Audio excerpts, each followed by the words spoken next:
Did you know that the origins of SCD diet go back 100 years?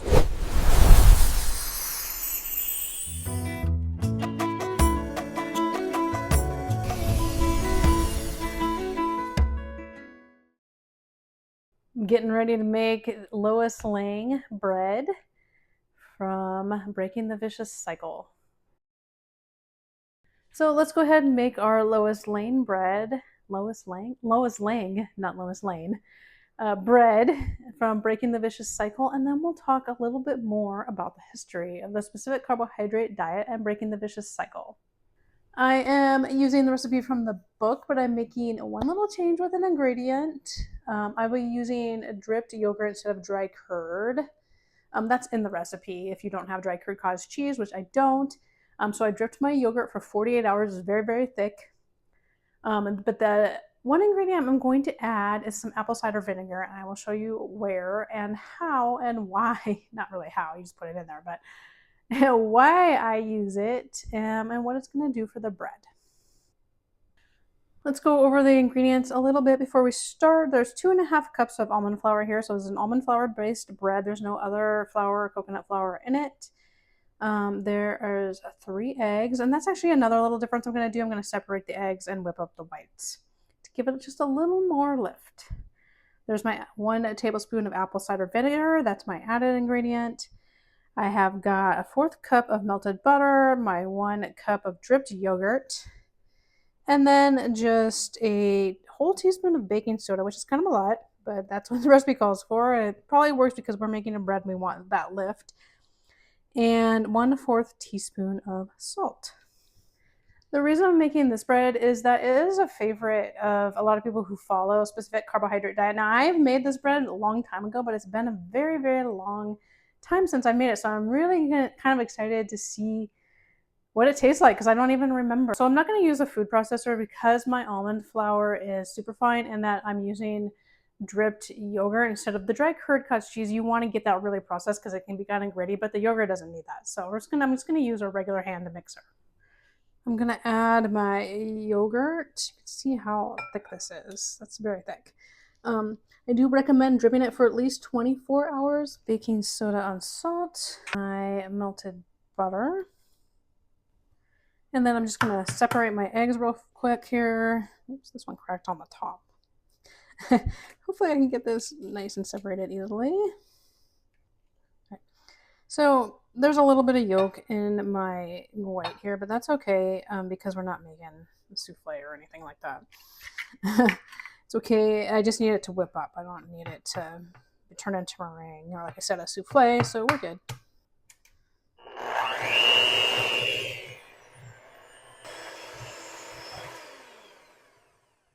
So I got that whipped up, and I whipped it for about 2 minutes because that's also going to give us some extra air in our batter, which is what we want. I'm going to add in our flour.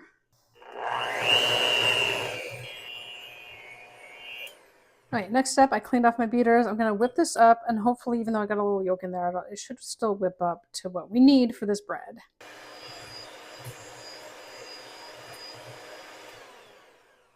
All right, so see how this got nice and foamy, and it like probably doubled or tripled in size. That's what we want. We're just going to add a little more air into our batter. I'm just going to incorporate this into the batter along with our apple cider vinegar. So I add that last. It helps activate the baking soda. So I'm just going to get this mixed in. You can see everything's foaming. That is what we want because that helps give the bread a little extra lift. That is what we want. I don't want to stir it vigorously because I want to keep that air, but we want to get it all incorporated in. So we can see that the dough has a little bit of foaminess to it, and that is exactly what we want. So I'm just going to get my pan ready and then get it in the oven. So the book says to butter the pan generously, which I have done with some softened butter, and then to sprinkle the bottom with some almond flour. So I'm just going to use this to do that. Don't know how much to use. I just don't want it to stick. So this is an 8x4 pan, and which is what the recipe calls for. In the past, I think I used a big pan. I think I only had one of the 9x5, so I just used that. So I'm kind of excited to see if this is going to be a lot taller than breads I've made in the past. All right, let's get this in the pan. It's heavy. There we go. Okay. Bake this for an hour. It says bake at 350 to 375. But it said to preheat the oven at 350, which is what I've done, so we're going to go with that. And if we have to cook it longer, we will. Did you know that the origins of SCD diet and breaking the vicious cycle, which started with breaking the vicious cycle, go back 100 years to what used to be known as the banana diet? While our bread is baking, we're going to talk a little bit about the history of the specific carbohydrate diet and a breaking of the vicious cycle. But let's talk about the bread a little bit. So it's a favorite of people who follow SCD. The recipe is in Breaking the Vicious Cycle. Lois Lang wrote the recipe, and from what I can tell, she is just somebody who followed the diet. There's a blurb on this edition of Breaking the Vicious Cycle. This one came out in 1998, I believe. 98 or 99. It's a 7th edition. And there's a blurb from her on the back that talks about she had discovered the specific carbohydrate diet and Elaine Gottschall in a newspaper article. So, but what I couldn't find is like how her recipe came to be in Breaking the Vicious Cycle and when. So I don't know if she like found it from Elaine's first book, The Food and Gut Reaction, or if it was one of the first printings of Breaking the Vicious Cycle. That part I don't know. I couldn't find out. But what we do know is that this recipe is a favorite and it lives on and on because it is in the other editions of Breaking the Vicious Cycle. The latest one I got was from 2018. It's still in there even though the blurb is no longer on the back of the book. So let's talk 100 years ago in the 1920s. There were children who were wasting away from a digestive disorder that caused diarrhea and malnutrition, and it was a fatal condition, and they were diagnosed with celiac disease. What was not known at the time was what celiac disease actually was. All they just knew is that it was a wasting disease that was not treatable. So it's possible that some of these children didn't actually have celiac, that they may have had IBD or some other digestive disorder, an infection.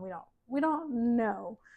But what we do know is that Dr. Sydney Haas, who is the inspiration for Elaine to do all of what she does, started treating children in the 1910s, and this disease was killing children, or at least they were stunted growth, and sometimes they would kind of get better and not better, depending on the severity of it and probably what they actually had.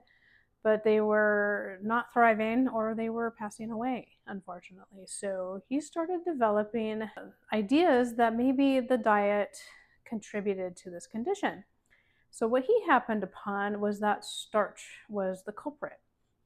So he developed a diet that eliminated starches like wheat and all the grains from the diet, and the kids would eat a lot of bananas. That's why it became the banana diet, is because kids started eating a lot of bananas and they were eliminating these other things. Well, in the process of this elimination, they were eliminating gluten. It's just that they didn't know, and neither did Dr. Haas, that was what was helping them.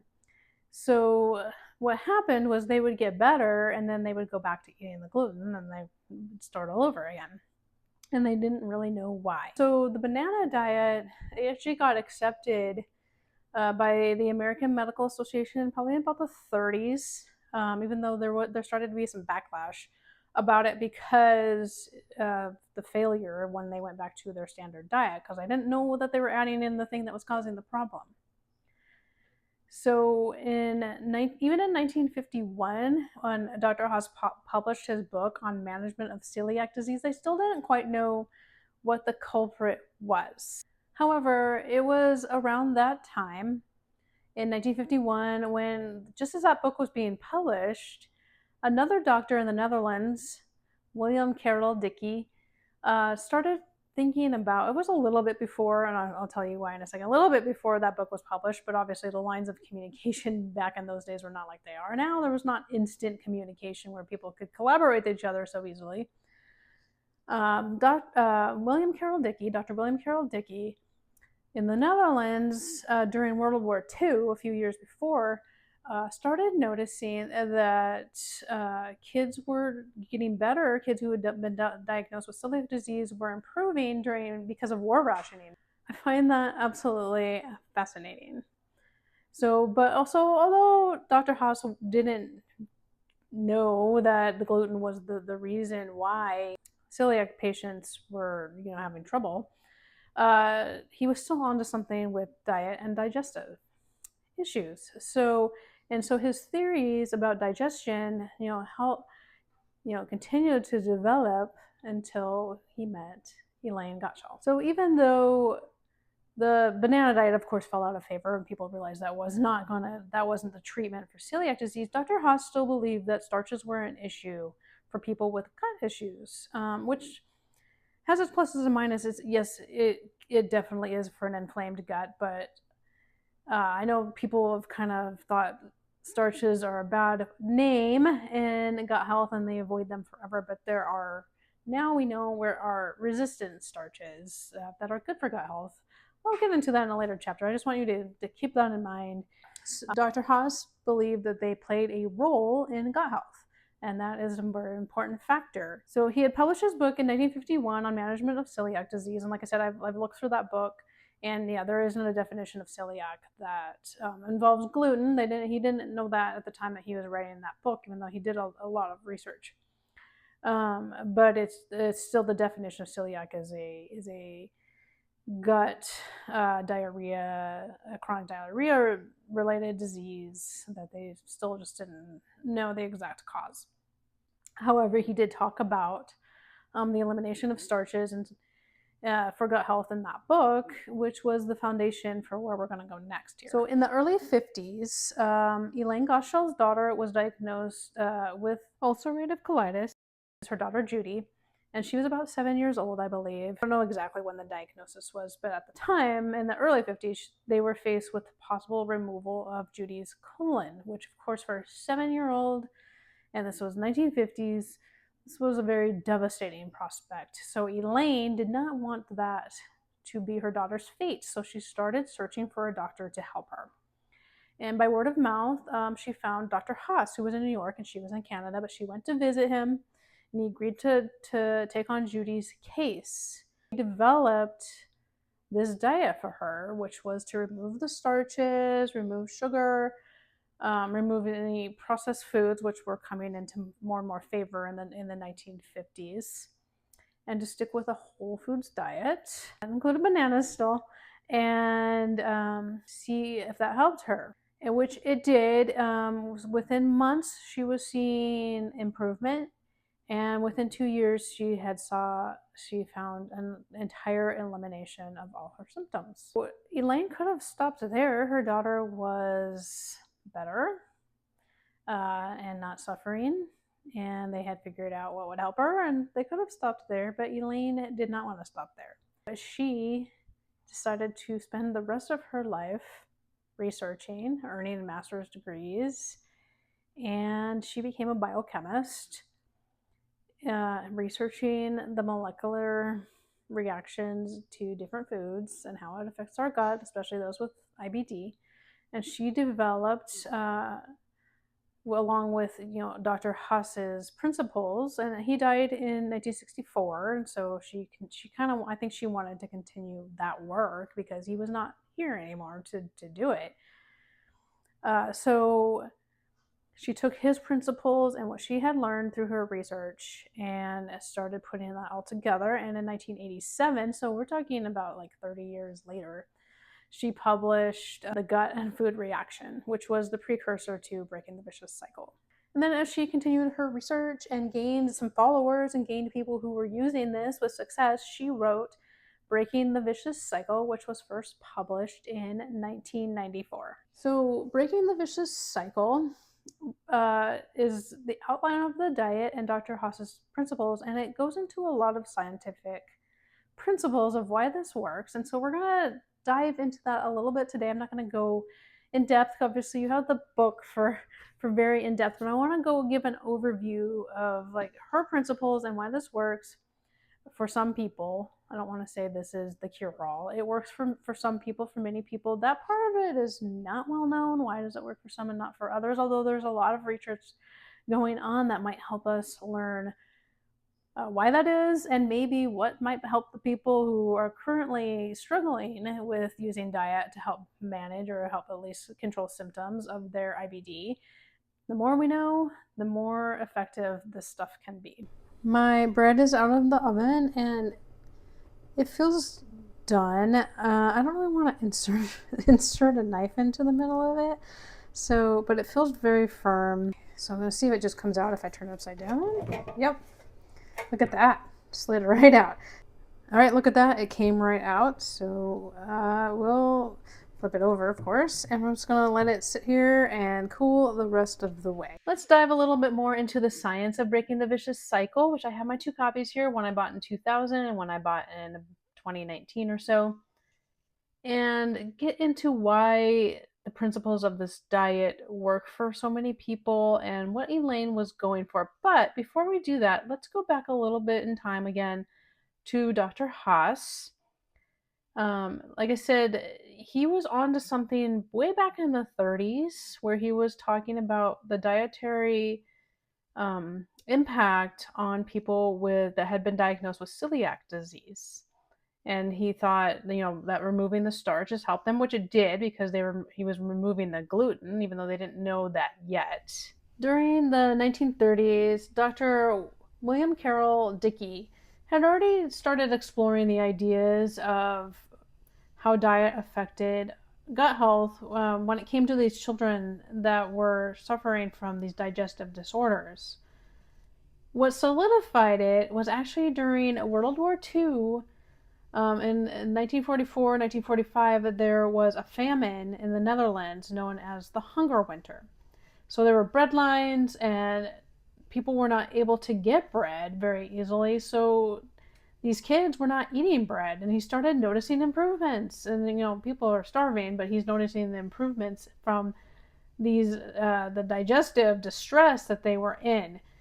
So that's where he started to make that solidify that connection between gluten and celiac disease, which was close to the time that Dr. Haas was writing his book on the management of celiac disease. Unfortunately, those didn't connect, but Dr. Haas's work on digestion and food still led the way about looking at how digestion and how food impacted it throughout the remainder of his career. Let's get into the science a little bit here then, after we've looked at those foundations. So as Elaine researched, Dr. Haas's recommendations, she found that having a very simple carbohydrate, that's why it's specific carbohydrate and not no carbohydrate diet, and that is that the carbohydrates allowed break down very easily. They're monosaccharides as opposed to disaccharides or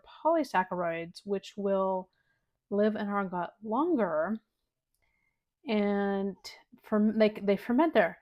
And that can feed, she found that would feed the bad bacteria and produce more inflammation. So I mentioned this earlier about starches. So we know now that process in a healthy gut is actually very good for the gut, is that they're taking longer to break down and they're actually feeding the good bacteria. So the resistant starches feed good bacteria in a healthy gut. But if your gut is not healthy and it's inflamed, those are going to be hard on it, and they could be feeding. If we have a lot of inflammation, probably in a really out of balance in our microbiome, we have too much bad bacteria. And that's not the only thing. There's so much going on when we're talking about IBD, but this is a breakdown just of this concept of the inflammation and the carbohydrates, is that we need the food to digest easily so not to aggravate and produce more inflammation that is already there. So that is the core principle of the specific carbohydrate diet, is that the foods need to be easy for the gut to digest. Now, a lot of people are like looking at the specific carbohydrate diet and going, I can't digest nuts, and I can't digest legumes, and I certainly can't digest raw vegetables and stuff like that. And so there are some guidelines in there about when to eat these things. We don't just eat those things right away when we have very severe symptoms, but they are things that our gut should be able to, um, as it heals, be able to handle. Now, in my opinion, if we have reached a healing point, not everybody does, but um, adding those resistant starches in too can be that they're going to help your gut just like anybody else's, but you have to get to that point where it's healed. And if you don't, I think sticking with the easy to digest stuff is probably the best way to go. But I think if you watch any of my other videos, you'll know that there's a lot of individual approaches that are going to produce healthful results in different people. But I want to stick with the core of breaking the vicious cycle. The core of SCD diet is that we keep it with those monosaccharides for the most part, and make it easier for our digestive system to break those down and move, continue the digestive process. Now, there are foods like bananas and some fruits and stuff that do have some disaccharides and polysaccharides in them, but they are mostly a monosaccharide, especially as that's why we eat the ripe bananas. So the ripe bananas, as they ripen, the starch level decreases and the sugar level increases, but it's the kind of sugar, it's a monosaccharide that makes it easier for our body to digest. The same goes with like, why do we eat honey? Um, it's also a monosaccharide. I would also encourage people to not go in abundance of honey when you get a lot of symptoms. It still is sugars. We're trying to reduce those amount of sugars. And dates are also a monosaccharide. So those are why those fruit, dates, honey are the primary sweeteners on the specific carbohydrate diet. And that is where Elaine came up with the idea of the vicious cycle, because we continuously feed the bad bacteria, which produce more inflammation, which produces more bad bacteria, and it just keeps going and going because we're not doing anything to rebalance. And that's the main thing. We need to balance our microbiome. I mean, everybody does, even people without digestive disorders like IBD, but particularly when our body is not reacting correctly and we're getting a lot of inflammation that could be out of practically seemingly nowhere, we need to really help balance it in. So that's what she's like. It's the vicious cycle because it just is never ending. Keep bad bacteria produces more bad bacteria, and bad is kind of it's the term is that we have too much of the bacteria that we don't want to have too much of. Now, unless it's pathogenic, it's causing food poisoning, the unfriendly bacteria, as I like to call it, actually serves a purpose in our digestive system, but we don't want too many of them. And I've often used the ecosystem of the ocean. Like, if it was all sharks, they would eat everything and then there wouldn't be anything for them to eat. That's kind of how your bad bacteria in your digestive system are. You need the sharks because they eat the right amount. But if there's too many sharks and they ate everything, then what would they eat? So that's think of your digestive system as an ecosystem, and then when it's functioning correctly, everything has its role and its place, and it works together, and it gives you you feel well. And today the research continues. There are lots of studies on, of course, the microbiome, on IBD, but also on the specific carbohydrate diet and diet for IBD. It's just so encouraging. There's been a few notable studies like the DIME study, which used Mediterranean diet and a CD diet, and they got like a very high amount of improvement, and some people even reaching a remission. I think it was about 45%. And dietary studies are very, very difficult because how do you control exactly, are people sequestered and is everything totally controlled? And of course, different people, like I talked about, have different tolerances. So it's very, very encouraging that people are doing this. There's a lot of research in pediatrics about SCD diet, particularly with Seattle Children's Hospital. There's a doctor there who is doing a lot of work I got the chance to talk to him once about it, and I'm just very excited about everything that's going on.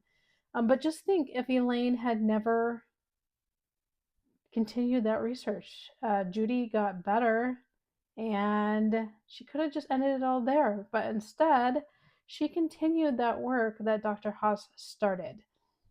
So if you watched my first episode 0 video, I talked about this a little bit. So go back and watch that if you haven't, because I do talk about Elaine as a researcher and how important that is. Because just think of where those of us who have had, success or improvement with SCD diet, where would we be if she had not continued that research? I think about that a lot. So let's go try that famous Lois Lang bread. All right, let's slice into this.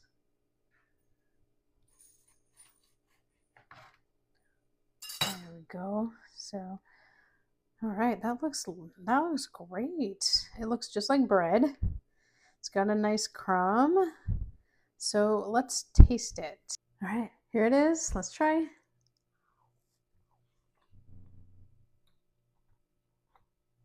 That has a nice flavor to it. The almond is very light. It doesn't taste like regular bread, of course, but I like the texture, and the taste is very mild. I think this would go well with a savory or like a peanut butter and jelly sandwich, but I'm going to try and make a grilled cheese. All right, Lois Lang bread grilled cheese. That is really good. Toasting the bread when you have almond bread, that really makes it so much better. So I know it doesn't make it quite as portable, but it just changes the flavor, and it really, the cheese melted in there. But this turned out really good. What do you guys like to do? And if you make it without the vinegar and the eggs, whipping them up, does it look any different to you? Let me know, please. I am very curious because it's been so long since I made this, just from the book without any modifications. And also, if you use dry curd cottage cheese instead of the yogurt, does that look different to you? But I'm pretty excited about this because it's been so long since I had it. And that is episode 1 of Kitchen Alchemy. Thank you so much for joining me. Don't forget to like this. Don't forget to subscribe so you can see all the episodes. I have so many good ones planned. I'll just give a little hint. I'm going to be making butter. I'm going to be making dry curd cottage cheese, which I mentioned a few times in this episode. And the next one, I'm going to be making SCD yogurt, which I know I have a video for, but this is going to go in depth, not only on some tips and tricks for making it that I might have even thought of when I was doing those other videos, but also I'm going to answer your questions because there are so many yogurt fails out there. So why is it lumpy? Why didn't it set? What about coconut milk yogurt? All those things. And if you have any yogurt questions, send them to me.